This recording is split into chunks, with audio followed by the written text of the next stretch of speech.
హి ఓం నమ శివాయ్. ఓం నమ శివాయ్. ఓం శ్రీ భద్రకాళీ సమేత వీరభద్రస్వామిని నమో నమః. మాతృ పితృభ్యో నమః.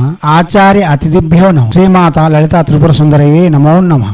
శివశక్తి స్వరూపులారా, ఇప్పుడు మనం మహత్తరమైన మహాశక్తివంతమైన శబ్ద ఆకర్షణీ మంత్రం చెప్పుకుందాం. ఈ మంత్రం జపం చేయడం వలన ఎక్కడిలో ఉన్న విషయాలు మన చెవి వరకు వస్తాయి. ఎటువంటి శబ్దమైనా సరే గ్రహించగలం. కాగా చిన్న ఉనికిని కూడా మనం శబ్ద శక్తి ద్వారా తెలుసుకోగలం. దీనికి ఉదాహరణ స్వరూపంగా చెప్పుకోవాలంటే అడవిలో తిరిగే పులి. పులి చూసే ముందే శబ్దంతోనే అది మనిషా, జంతువా, లేక అది ఎటు గమనం చేస్తుంది, అది నీళ్లు తాగుతుందా, ఇవన్నీ విషయాలు కేవలం వినికిడి ద్వారానే తెలుసుకుంటుంది. అటువంటి జ్ఞానం భగవంతుడు పులికి స్వశుద్ధంగా ప్రకృతిబద్ధంగా ప్రసాదించి ఉన్నాడు. అది మహామాయ ప్రేరేపణ వలన పులికి దక్కినది. ఎందుకంటే పులి వాహనంగా శ్రీమాత తిరుగుతూ ఉంటుంది కాబట్టి ఆమెకు కూడా కొన్ని శక్తులు ఉండాలి. దాన్ని అనుసరించి పులికి కొన్ని శక్తులు ఉన్నాయి. అది శబ్దాకర్షణ శక్తి. ఆ శక్తి మనకి లభించాలి అంటే ఆదిమాత అయిన మహామాయను ప్రార్థన చేస్తూ లేక దుర్గాదేవిని పూజిస్తూ ఈ మంత్రము 40 రోజులు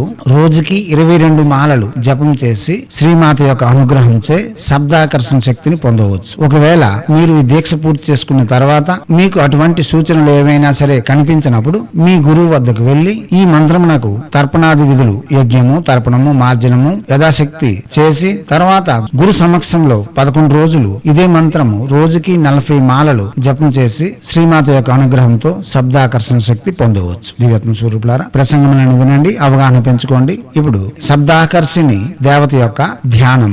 ఈమె మహామాయగా మనం చెప్పుకోవచ్చు. పాశాంకుశ ధనుర్బాణ పాణి మేణాంక సన్నిభాం చండవాతాదిగమనాం శబ్దాకర్షణ తత్పరాం మహామాయాం విశేషాజ్ఞాం మందస్మిత ముఖాంబుజాం భక్తేష్టాధాన నిరతం ప్రణమామి జగన్మయీం. పాసము, అంకుశము, ధనస్సు, బాణమును ధరించి అవే హస్తం ఇస్తున్న శబ్దాకర్షణ శక్తి అయి మహామాయగా వెలిచియున్న మందస్మిత ముఖముతో అనగా చిరునవ్వు ముఖముతో భక్తులను అనుగ్రహించే జగన్మాతకు ప్రణామము అనర్చుచున్నాను. మన సృష్టి శబ్దం నుండే పుట్టింది. అది ఓంకార శబ్దము. అదే మహామాయగా మనం చెప్పుకుంటున్నాం. ఆ మహామాయ యొక్క శక్తిని ఇప్పుడు మనం జపం చేసేందుకు ప్రయత్నం చేస్తున్నాం. ఇప్పుడు వినియోగం చెప్పుకుందాం. వినియోగము: ఓం అస్య శ్రీ శబ్దాకర్షిణీ మంత్రస్య బాల ప్రమాథనో ఋషిః జగతి చందః శబ్దాకర్షిణీ సుందరీ దేవత పాం బీజం స్వాహా శక్తి పహ ఇతి కీలకం. ఇలా వినియోగం చెప్పుకున్న తర్వాత మనం అంగన్యాస వృద్న్యాసం చేయాలనుకునే వారు పాం అంగుష్టాభ్యాం నమః ఇలా చెప్పుకుంటూ పాం పీం పూం పైం పౌం పహ తో అంగన్యాస వృద్న్యాసం చెప్పుకోవచ్చు. ఇప్పుడు శబ్దాకర్షిణి మహామాయ యొక్క మంత్రము పాం ఓం నమో భగవతి శబ్దాకర్షిణీ దేవి అభిష్టవరదే సర్వలోక మోహిని సర్వమయే శబ్దనాకర్షాయ స్వాహ.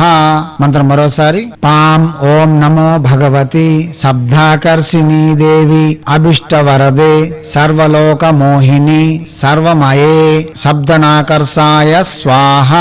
మంత్రం మరోసారి: పాం ఓం నమో భగవతి శబ్దాకర్షిణీ దేవి అభిష్టవరదే సర్వలోక మోహిని సర్వమయే శబ్దనాకర్షాయ స్వాహ.